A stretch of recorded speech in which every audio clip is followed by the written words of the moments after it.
What's up, everybody? I just wanted to say thank you for all the love that everybody has been showing me and all the support. I just want to give you a few updates, and I also want to just set the record straight on a few things from that video. So in that video, you caught the beginning of the trooper coming up to my window, but what you didn't see was him driving erratically behind me. And in my rearview mirror, I only saw a car driving crazy and cutting in and out of traffic without their blinker. I threw my hand out my window like this and gave him the finger, not knowing it was a police officer. Once I realized it was a police officer, I pulled my hand back in. Even still, that police officer had no reason to do what he did. He was acting like a loose cannon, somebody who doesn't have the mental capacity to be a police officer. That being said, here's a few updates. I've spoken to Internal Affairs, Sergeant Kulig. He said that the trooper at the very least violated a few department policies. I've spoken to WTNH News 8. I've reached out to WFSB Channel 3 News, and I've also received a call from NBC. To be honest with you, if it wasn't for you guys and your support and reaching out to these people and bringing exposure to what happened, I wouldn't have the exposure that I do. I'm getting ready to walk into work, but I just want to say thank you. I'm not letting this go. This has nothing to do with suing. It has nothing to do with money. It has nothing to do with getting notoriety.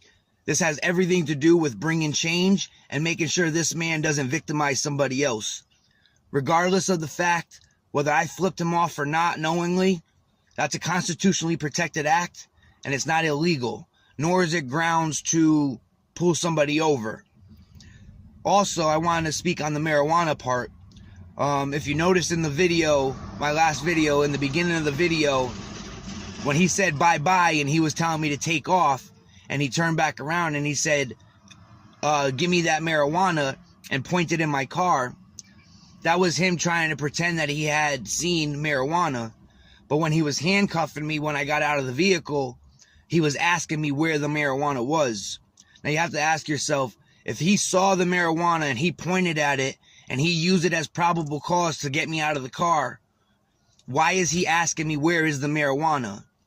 It was in my locked glove box, which he didn't even open to see if I had the marijuana in the right dispensary container or not.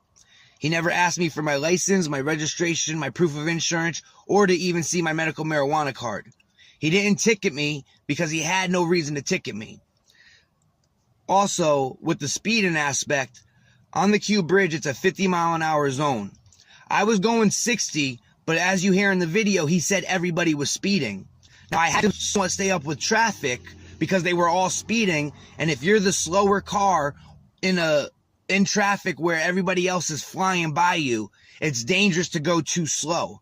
Therefore, I was going 10 miles over the speed limit due to the traffic around me and trying to not cause a dangerous situation.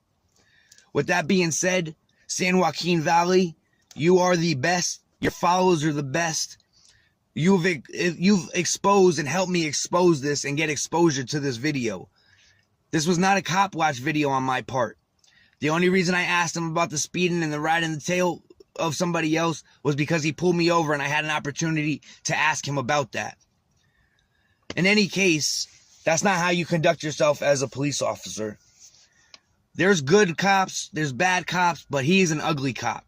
And that's why I'm not going to stop until he's off the road and not able to victimize other people. So I will keep you guys posted and keep updating as I get it. I just appreciate you. If you can like, share, and subscribe, and hit that notification bell too so you can get updates. And I'm trying to reach 1,000 subscribers in an attempt to be able to go live when I do my interview with the internal investigators and whatnot. So please keep coming back. Please keep supporting me, and I appreciate the ones that are supporting me. To those who don't understand and believe that I deserve that treatment, I'll pray for you. I hope it never happens to you, and I hope it never happens to your family and your loved ones. But we have to hold police accountable because they get away with stuff like this. And as long as I'm alive and breathing, I'm never going to not hold others accountable for their wrongdoing. Just like you're trying to hold me accountable for my wrongdoing, which I understand. On that note, I have to head to work, but I appreciate you. I love you all, and I mean that from the bottom of my heart.